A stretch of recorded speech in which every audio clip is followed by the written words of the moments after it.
Otra carta de Checoslovaquia.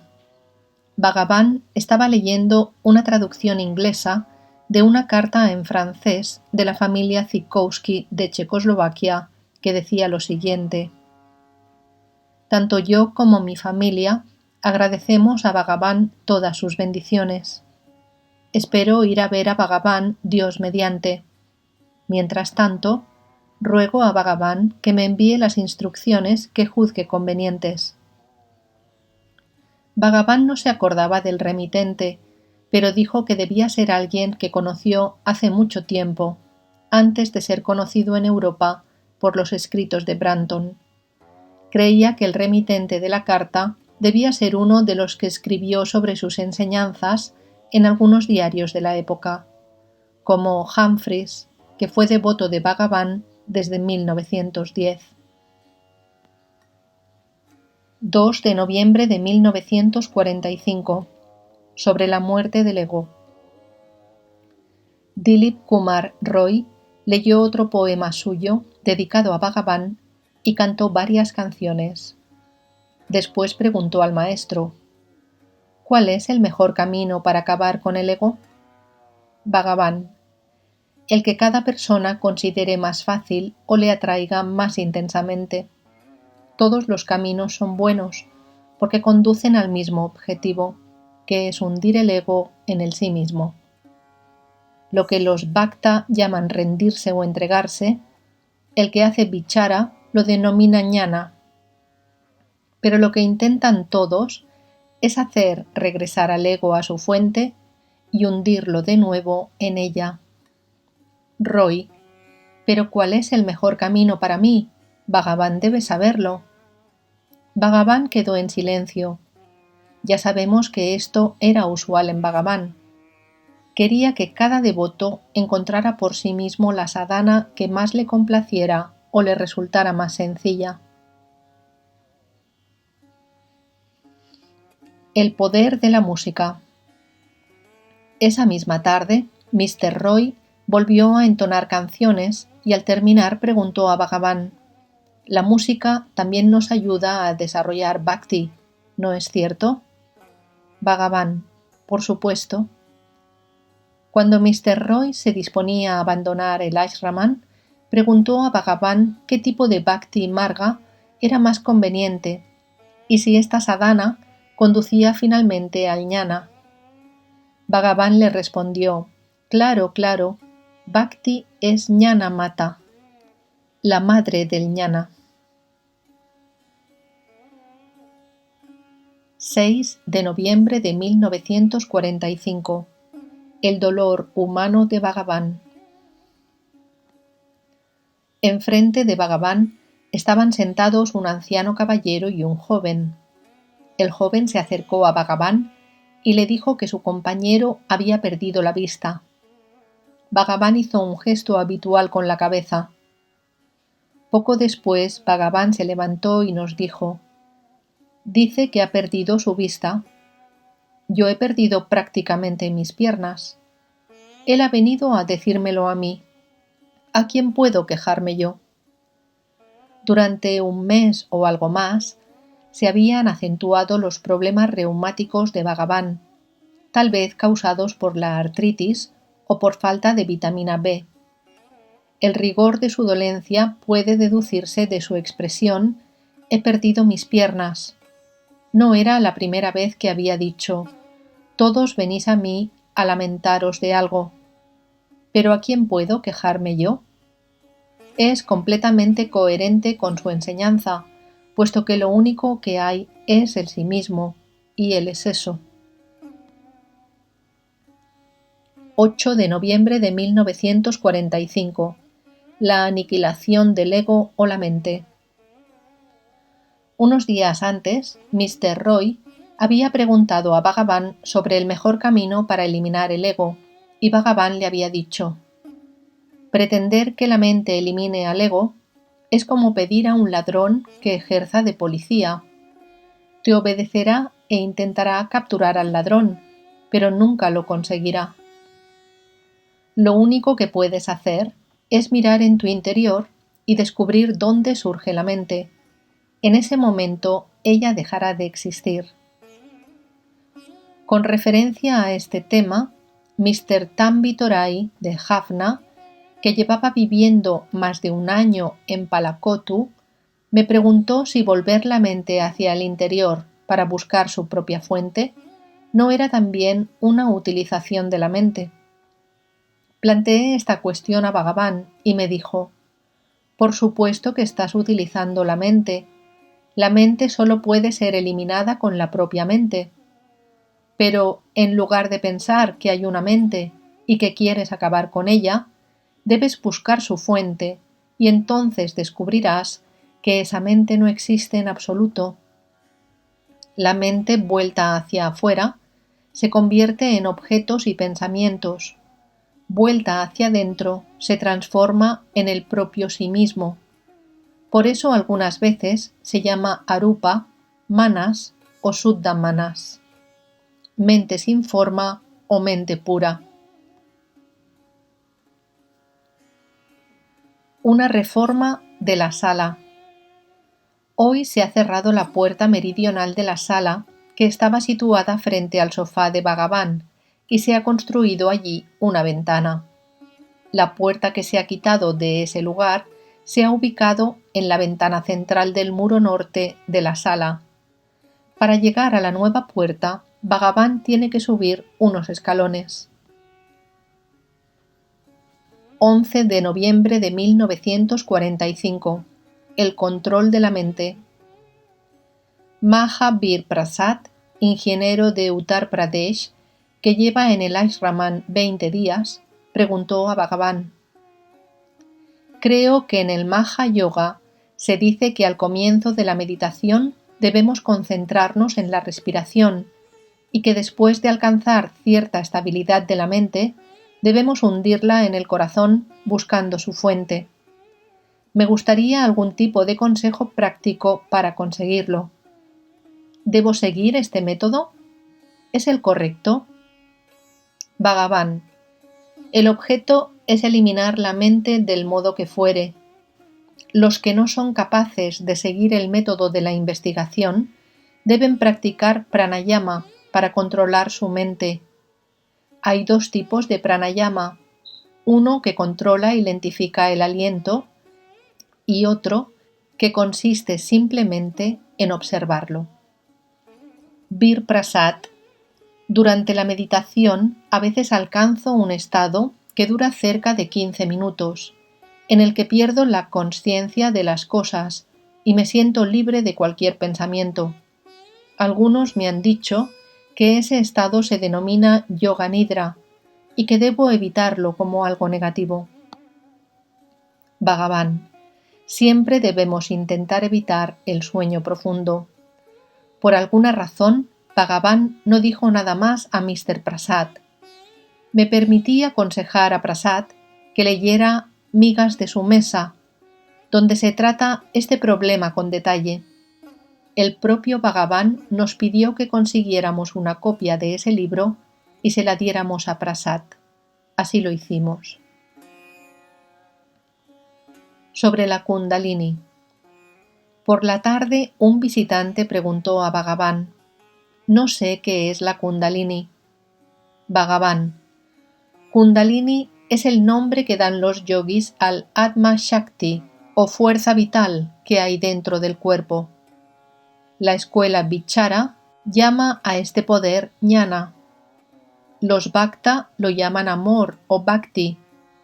La escuela yógica sostiene que este poder está durmiendo en el Muladhara Chakra, en la base de la médula espinal, y que debe ser despertado y elevado a través de los diferentes chakras hasta conducirlo al Sahasrara, en el punto más elevado del cerebro, para alcanzar moksha.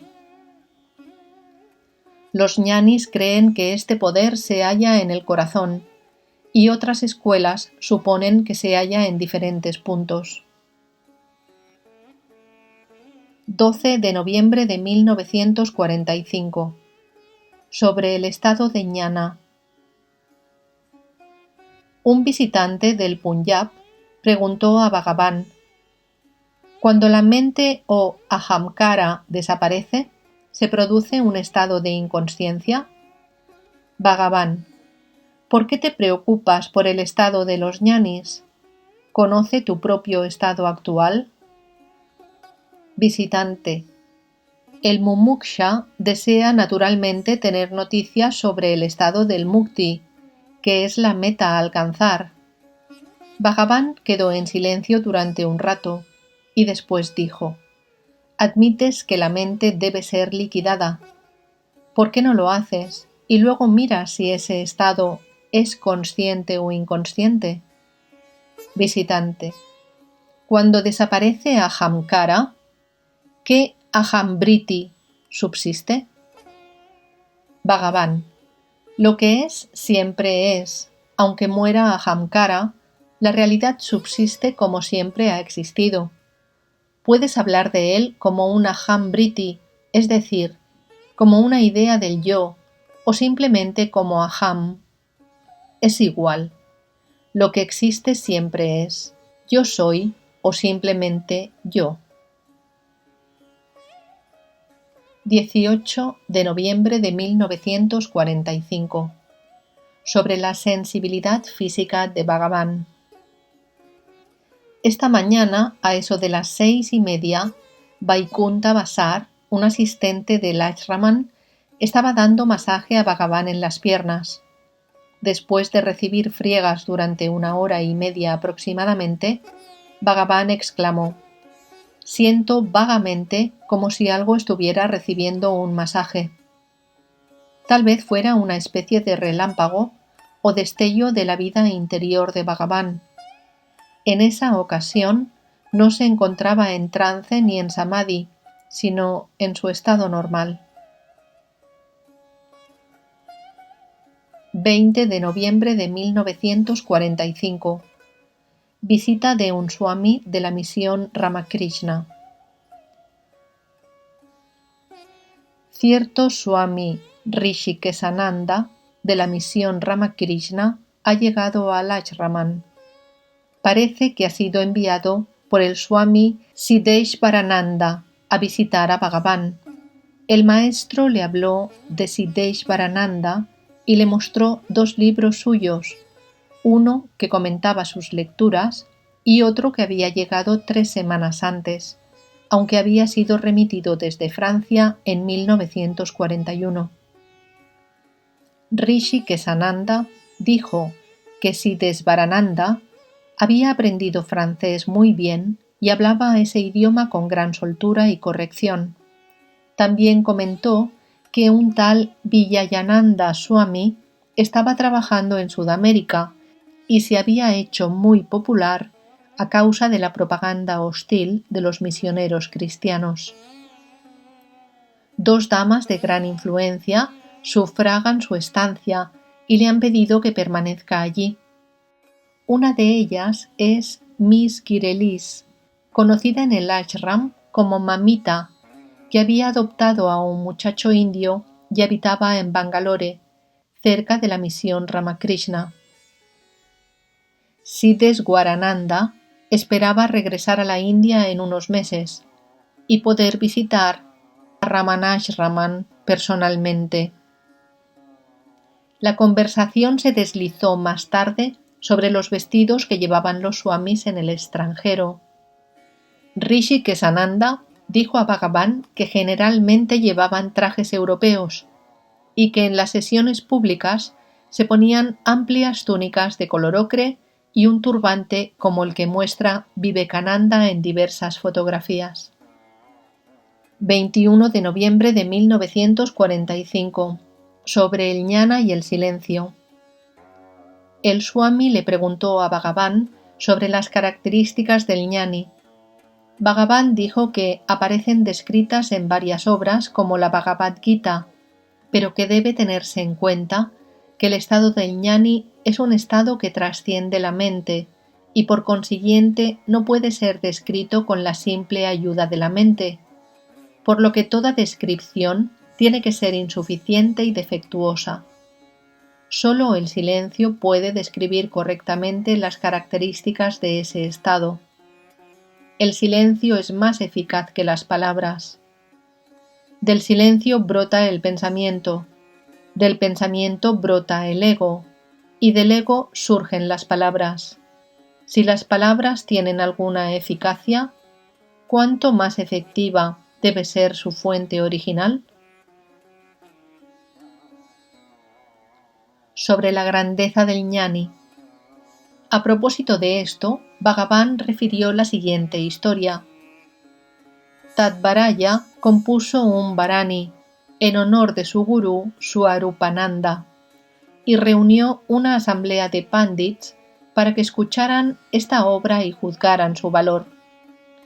Los pandits presentaron reparos porque dijeron que un Bharani solo se componía en honor de los grandes héroes capaces de matar 1000 elefantes y que no era adecuado hacer una composición así en honor de un simple asceta. Entonces el autor dijo: «Vamos a presencia de mi gurú y planteémosle el tema». Fueron ante el gurú y cuando todos se hubieron sentado en torno a él, el autor comunicó a su gurú el propósito de aquella visita. El gurú quedó silencioso y todo el mundo permaneció en mauna, silencio. Pasó un día entero y llegó la noche, y luego pasaron varios días y sus respectivas noches. Todos permanecieron allí absolutamente silenciosos, sin que a nadie se le ocurriera pensamiento alguno, ni preguntara qué es lo que hacían allí. Después de 3 o 4 días en ese estado, el gurú movió su mente un poco y toda la asamblea recuperó su actividad pensante. Entonces dijeron asombrados: «Vencer a 1000 elefantes no es nada comparado con el poder de este gurú, que es capaz de vencer a los temibles elefantes de nuestros egos todos juntos». Es evidente que debe ser cantado en un Bharani. La distracción de la mente. Esa misma tarde, una dama que venía del ashraman de Sri Aurobindo preguntó a Bhagavan: «Cuando me concentro me asaltan toda suerte de pensamientos que me distraen y me alteran. Cuanto más intento huir de ellos, con mayor intensidad acuden a mi mente. ¿Qué debo hacer?». Bhagavan: «Es normal que suceda así. Mientras intente escaparse de ellos, le sucederá lo mismo.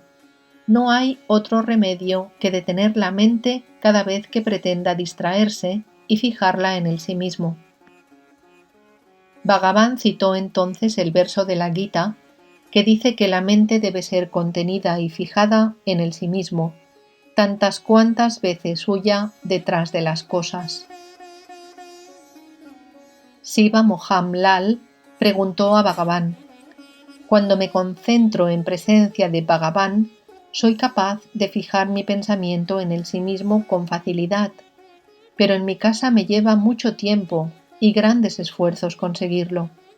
¿Cómo puede ser así si estoy convencido de que Bhagavan está en todas partes y es mi Antaryamin, el que vela en nuestro interior?».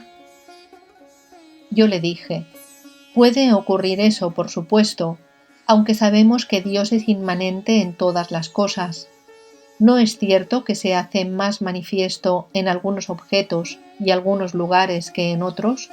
Por ejemplo, en los templos o ante las imágenes de los avataras». Bhagavan dijo en ese momento: «Pregunta a Muruganar, aquí presente. Ha compuesto una canción donde dice que el Ramanashraman no está solamente aquí, sino que se halla en todas partes».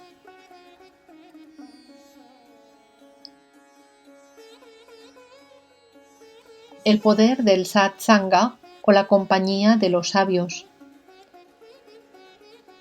En ese momento Muruganar leyó en voz alta la siguiente estrofa del Ramana de Bamalai: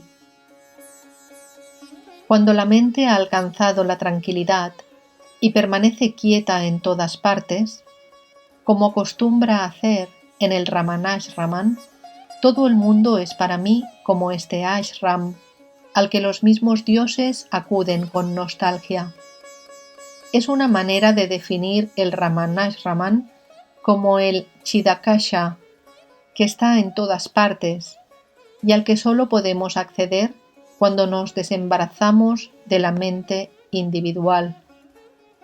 Bhagavan añadió: el tiempo y el espacio no existen realmente. En el caso de la radio, podemos comprobar esta verdad.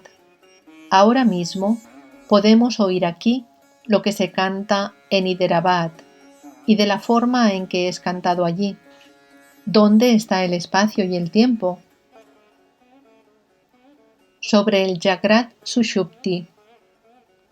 El doctor Srinivasa Rao preguntó a Bhagavan: ¿cuál es el significado de la frase dormir despierto? Bhagavan: es el estado del jnani. En el sueño profundo, nuestro ego se hunde y los órganos sensibles pierden su actividad. El ego del jnani ha sido eliminado y no se complace con ninguna actividad sensible voluntaria en la que aparezca como hacedor. Por tanto, vive como si estuviera profundamente dormido. Pero al mismo tiempo no es inconsciente como en el sueño profundo, sino absolutamente consciente en el sí mismo. Ese es el estado despierto.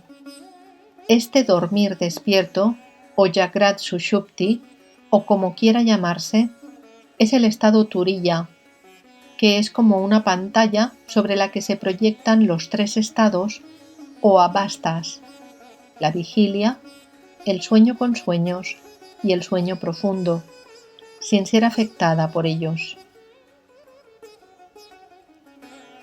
La verdad del presente. Bhagavan dijo que en lugar de captar lo que existe, siempre estamos contemplando lo que no existe. Nos preocupamos constantemente del pasado y del futuro sin comprender la verdad del presente. No podemos conocer el principio ni el fin, pero conocemos realmente el medio, que es el que nos encontramos en todo momento. Si descubrimos la verdad de este punto o momento, conoceremos el principio y el fin. Luego citó la Bhagavad Gita. Estoy en el corazón de todos los seres y soy su principio, su medio y su fin. Bhagavan añadió que la realidad solo es silencio y a continuación citó a Tayumanavar. Si escrutamos todas las religiones, que tan diferentes nos parecen, no encontramos en ellas nada discrepante, porque todas ellas no son otra cosa que el juego del Señor. Todas ellas se hunden en el silencio o mauna, como los ríos se funden en el mar. A raíz de la cita sobre la Gita, Swami Rishikesananda comentó un verso de la Mandukya Upanishad en el que aparecen las palabras Adi y Anta. Bhagavan reparó en ellas y explicó el texto que dice: lo que no era en el principio y no será al final, sino que solo es en su punto medio, no puede ser real. Solo puede ser real lo que es en el principio, en el medio y en el fin. Sobre el ego y el yo. El doctor S. Rao preguntó a Bhagavan: cuando preguntamos ¿quién soy yo?, ¿qué es ese yo? Bhagavan: es el ego, pero también es el que hace esa pregunta. El ser no hace preguntas ni practica vichara. El que hace la pregunta es el ego, y por tanto, el yo sobre el que se pregunta también es el ego. Como resultado de esa pregunta, el ego deja de existir y se descubre que lo único que existe es el sí mismo. Sobre la mente y el samadhi. En ese momento pregunté a Bhagavan: parece que esta mañana Swami Rishikesananda citó un texto que dice que donde hay mente hay samadhi. ¿Cómo es posible eso? Nuestra mente va a todas partes y se mueve continuamente. ¿Puede eso ser samadhi?